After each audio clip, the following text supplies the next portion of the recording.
Hello everyone, welcome back for some more Kubera. It is indeed, if you're watching this when it goes out, a Friday for you. For me, it's a Tuesday, that's right. Recording ahead of schedule, impressive, I know. But yeah, I'm here for some more Kubera. Probably going to do 2, maybe 3 episodes, depends how I feel. It's kind of late in the day, you know, it's nearly 9 o'clock, but I'm a uni student, so I'll probably be up to like 4 in the morning anyway.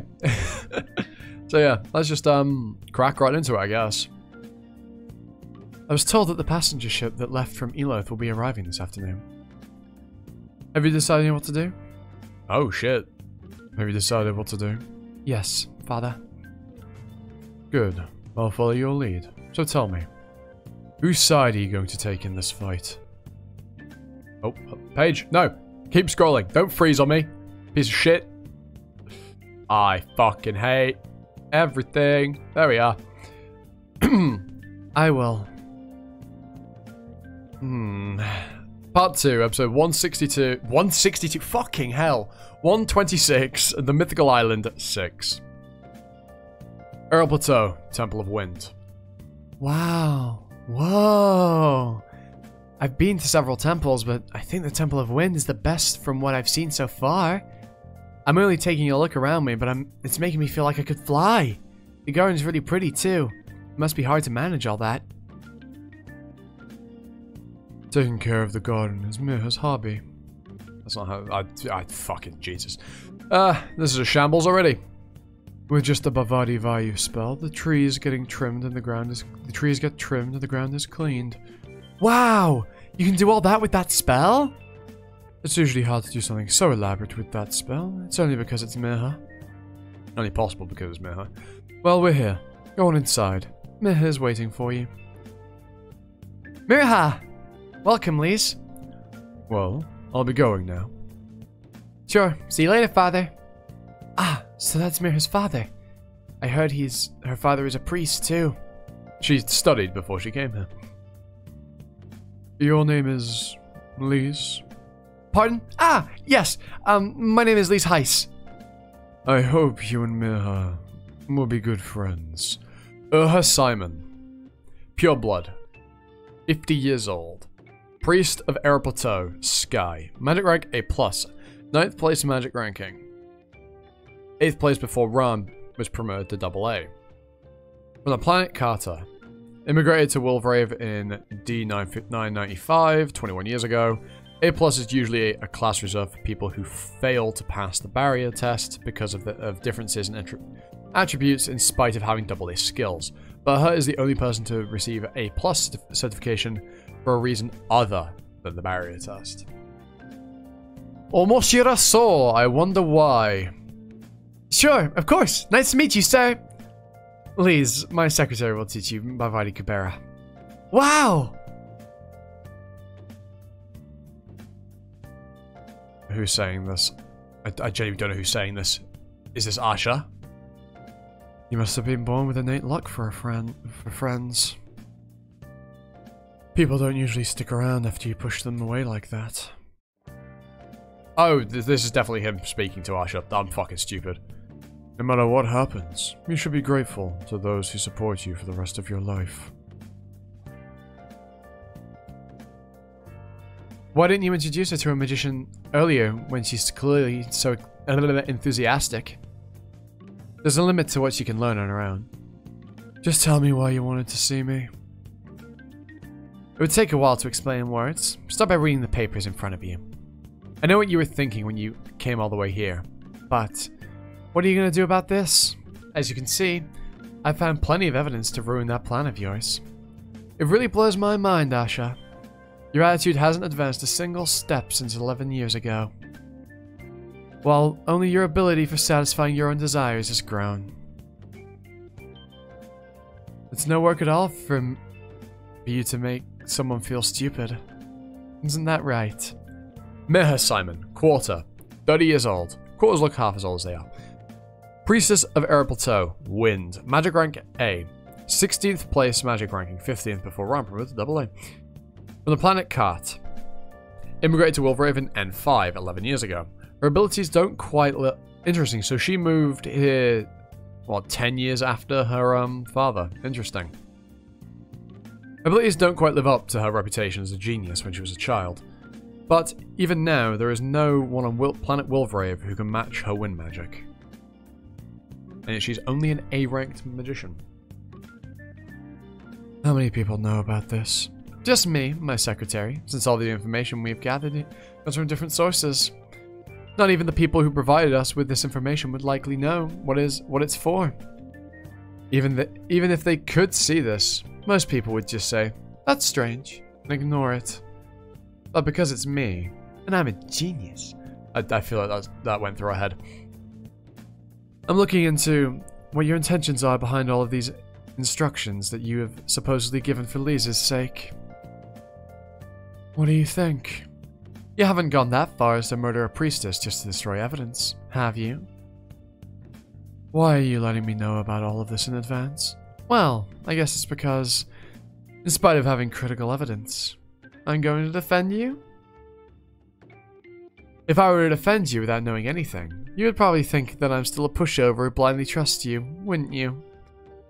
I wouldn't want that. It's so unfair to me. Don't get me wrong, Asha. I intend on defending you, but I don't trust you. There's no need to feel anxious. I have no intention of letting other people know what you're up to.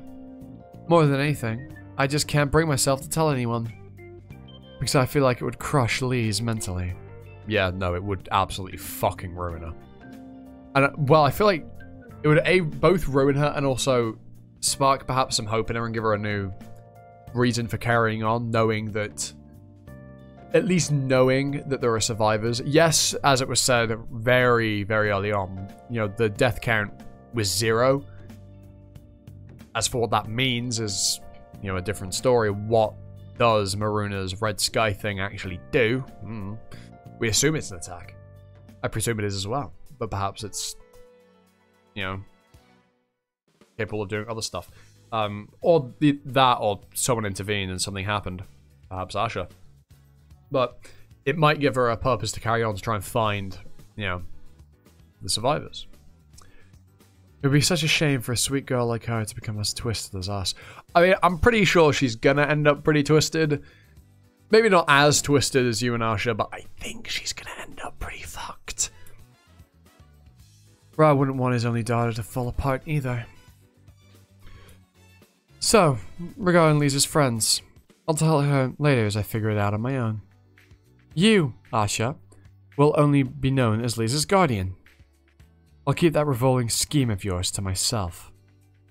Ah, of course, no matter how the argument ends with Saha, I will be the one protecting Lisa after that. I can't stand to see you using her anymore. Thing is, the last person that tried to get Lisa away from Asha didn't succeed, and he was like a great guy. He still is a great guy. He's ballin'. But there weren't supposed to be any passenger ships coming in today, so how... Did you change the schedule of the vessel? There's still some time left until the Grand Magician's Conference, though. Lilia Shu, pureblood, 26 years old, head of Air Plateau Magic Guild, Magic Rank A. 28th place, 27th before Ram was promoted. From the planet Kart. Immigrated to Wilvrave in N5 11 years ago. While a student at Kart's Magic Academy, she was considered the next best student after Miha. And yet now there is such a... It's like, what, 12 place difference between them?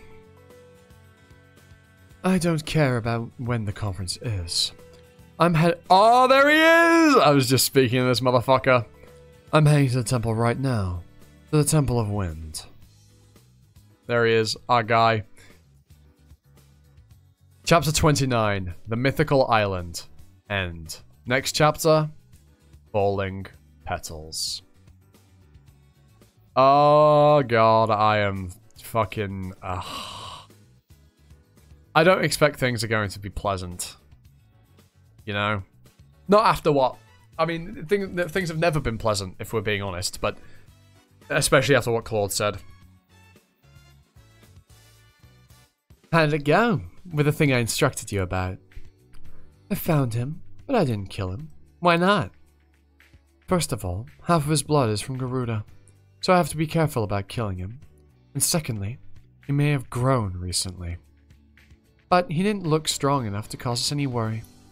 The more you drag this out, the more time he'll get used to his newly grown body and continue getting stronger. Still, he's only at 3rd stage. Plus, his crime is far too great to just beat him to death. Look at her, she's so fucking pretty! Sorry,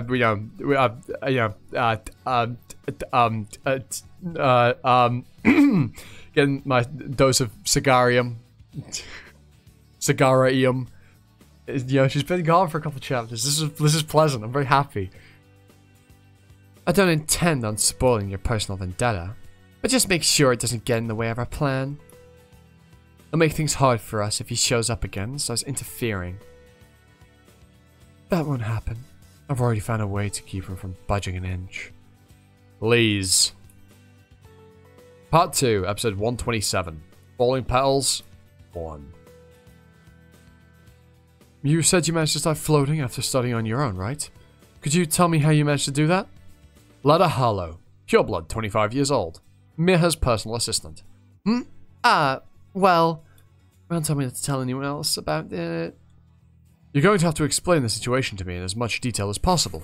Otherwise, I won't know what the problem is to be able to help. I won't know what the problem is, so it would be hard to help. Sorry, Ron. I really have to learn this spell. Well, you see, what happened is... Is that really how you did it? Did you really practice Bhavati Kubera in such a way like that? Shh! You can't tell anyone about this. Please, keep it a secret. I'm asking you as a favor. Alright.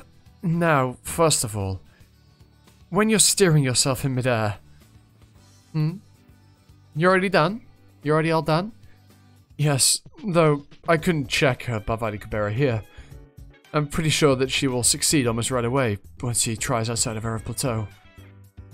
She kept asking me to repeat things because there were a lot of words she didn't know, but aside from that, she has a remarkable level of understanding and memory. Very impressive. I figured, God, Miha's quite pretty as well, to be fair. Good God, with her hair down, she is fucking gorgeous. Moving on. Look, I'm weak to pretty women, alright? Leave me alone. I figured her physical abilities would be excellent, and she passed, claiming 1st place in the test of the sword. But I didn't know she would be so bright as well. Miha, this is just my personal opinion, but... Shouldn't Lise know the truth too? Since she is a victim directly involved in this. No, not yet.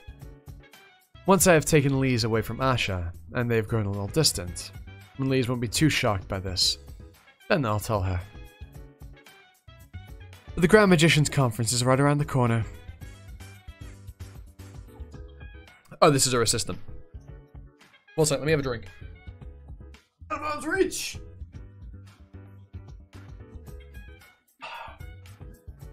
Oh, it's so nice. It's incredibly weird, but really nice. If you get a chance, try the mango Pepsi. It's like really good, surprisingly. But I really like mango flavored shit, so it might just be me. But the Grand Magician's Conference is right around the corner. I'm not sure whether we should defend Asha in spite of having all this evidence. Whether we should just stand by and watch this absurd situation where a victim trusts her an assailant. It may be hard to understand, but just do as I say. Great sharks follow great truth. After all, trust, not truth. Well, it's also applicable. Asha will leave once the meeting is over anyway, and it won't be too late to tell Lise the truth once they have grown distant. Lise, how's your Bhavati Kubera coming along? Ah, Mirha, I learned a lot thanks to you. Thank you. Where's Asha, by the way? It looks like Asha needed a bit of alone time. While we're waiting for her, come with me. There's something I want to show you. Something you want to show me? These are clothes that your mother wore? I'm confused as to who's saying that first line, but sure. Wow, for someone to wear clothes like these. I know what you're imagining, but they actually didn't suit her that well. My mother, yeah, okay, so it was Lise. I thought so. My mother was a half from the Asura, and her face was the syrup part of her. Still, my father loved my mother in spite of her face. So, he still hasn't thrown out all these clothes. By still, I guess she means that these clothes were supposed to be thrown out, and her mother must not be with her anymore. Hey, Mirha, don't be sad. I kind of know how hard it is. Sorry to bring up your sad memories. Is there anything you want to wear? You can take something as a souvenir for coming all the way here. What? No. These are your mother's clothes. How could I? It's better for someone who suits them to wear them. Plus, it's unfair for the clothes to be stuck in a closet like this. Or are you uncomfortable wearing the clothes of someone who's dead? No, it's not that. And try something on, and don't feel bad. How about this? It looks like it'll really bring out your best features. Huh? That one's kind of... Why do I feel like... So, obviously I've seen the... I mean, we've seen it before, of the black, like, outfit that she wears. Did she get it here? Or am I, like, fucking crackpot theorying out my ass right now? Or is this actually gonna, like, matter? I hope this does. I hope I'm right. Because that'd be really cool. I feel like I should wear that when I'm a bit older. And I bet it fucking is. It's fucking gotta be, hasn't it? Don't tell me if I'm right. If I'm a fool, laugh at me in silence and just comment. Comment anyway. But don't tell me if I'm wrong or not. You're looking for something more brightly colored and younger looking? Let's see. Did my mother have any clothes like that? Saha passed through the checkpoint. You know that with her abilities, his fucking hell. Why do I keep saying her for Saha? I know Saha is male. You know that his abilities. He can watch over this entire city and attack you, right? I'm gonna give you one last chance to talk to Lise, but I suggest you don't do anything suspicious. Oh, that's nice. Hey, Asha! Looks like you're busy even here. We haven't seen each other all day.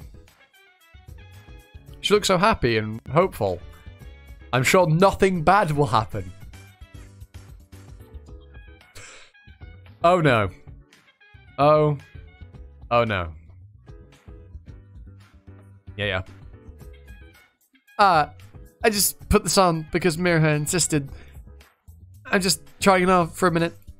I know, it looks weird on me. I've never tried it on clothes like this before. It suits you. Really? Hurrah! Look at me, people in the temple. Asha says it suits me. Please. What do you think about the accidental manslaughter incident of 29 people? That wasn't a mistake? They say that even monkeys fall from trees sometimes, so a genius like you could certainly make a mistake. 29 times? Yeah, 29 times. Why? Am I supposed to believe that you killed 29 people on purpose, Asha? No way. You're the one who leaped in front of that terrifying high-rank Sura to rescue me. To manipulate you. And I don't think it was a threat to her at all. If you were such an evil person to kill 29 people on purpose, you would have just left me to die. All 29 of those deaths were accidents. At least to me. No matter what anyone else says. Do you really think they were all mistakes? Of course. At least to me, they're mistakes. No matter what anyone else says. You stupid. You know that's not true. Why would you believe that when you know the truth? I really... Because you still have so many paths open to you. I have faith in the possibility of the future. The possibility that a child who went down the wrong path so early will return to the truly righteous path. Are you confident that your opinion won't change in the future? Yeah! Then, promise me. No matter what happens, you'll believe me. This feels like it's going to cause problems. Okay, Asha. I promise. Part 2, episode 128. Falling Pals.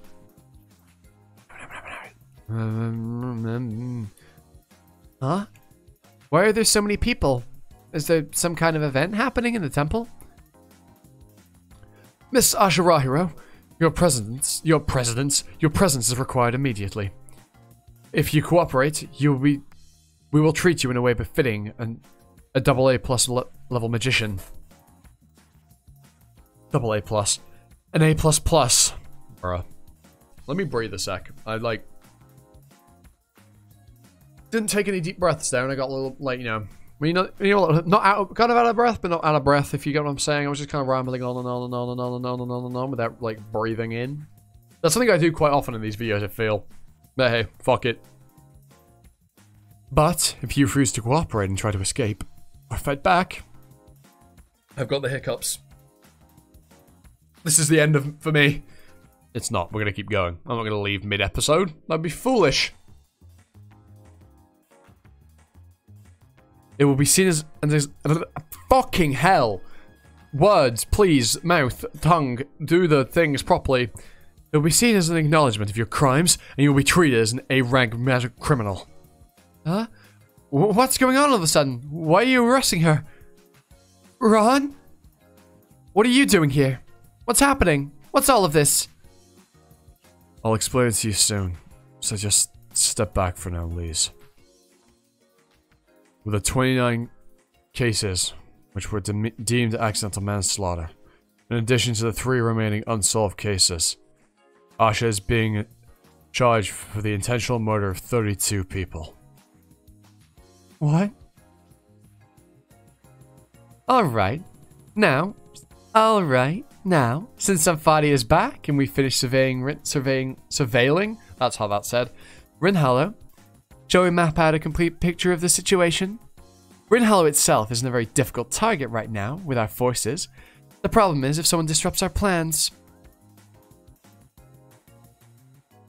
Stupid. The biggest hindrance is definitely this guy. Do any of you have the courage to face Agni now? Samfadi? Not even you? If he's summoned by a summoner, I won't lose in terms of power. The problem is his insight. Unlike other 5th stage Rakshasa, I am now just barely over 5,000 years old. So I'm not at an age where I could defeat Agni's insight. I would have to fight with my eyes closed, and if my eyes were to accidentally meet Agni's and he read my thoughts, it would cause a lot of problems. I don't want to be burdened with the risks of revealing the fate of the Garuda to a 5th Zen god. If it were anyone else, I could get rid of them for you, but I'm going to have to refuse to face off Agni. Look at her. Look at her little face. Look how cute she is. She's so precious. So you're saying that you could win, but you want to avoid any possible danger? Alright, I understand. From your perspective, there's no reason to accept such risks. Then what should we do? I'm the only one here who's old enough that his insight wouldn't work on. Fuck it, I'm not gonna reread that, I can't be asked. Should I fight Agni myself? What do you mean, Sagara? So, I'd rather find a way to persuade Chess. He's as old as the universe itself, so Agni's insight wouldn't work on him. And he may only be a 4th stage Rakshasa, but he can temporarily use the powers of a 5th stage. I'm sure he could keep Agni's hands tied until we achieve our plan. I appreciate your concern for me, but it wouldn't be so easy convincing that guy. Chess. It may just turn out to be a waste of time. Still, it's better than putting yourself in danger, Sagara. This isn't like the last time, when we had to directly raid a Terra. Since our target this time is Rinhallow, Agni's top priority is to protecting the summoner in a Terra. So, it would be hard for him to directly interfere with us in Rinhallow. Besides, see that mountain over there? Bye! Taraka has sealed off this transcendental skill. But I tried it out recently for fun, and it actually worked. I was shocked. I don't know how, but Taraka is dead. So, I got some useful transcendental skills back. Scroll your page, piece of shit! There we are. Oh no, never mind. I hate technical problems. There we go. But the problem is that Godhava has regained his transcendentals as well. But is Godhava gonna do anything? Is he really gonna try and pull anything? That's the real question here. Who knows? We'll find out, I guess. But yeah, I hope you enjoyed. If you've made it this far and you aren't already, hit the sub button, comment, like, you know, notification bell if you're not new. Even if you are new, notification bell as well. Step with Kubera. This comes out every Friday at the same time every single week. I have not missed an upload of this since I started reading it. Kind of a little flex, you know. But anyway, I hope you enjoyed. And with that out of the way, I've done Mossy, you've been you. And until next time for another video, that's a ta. But now.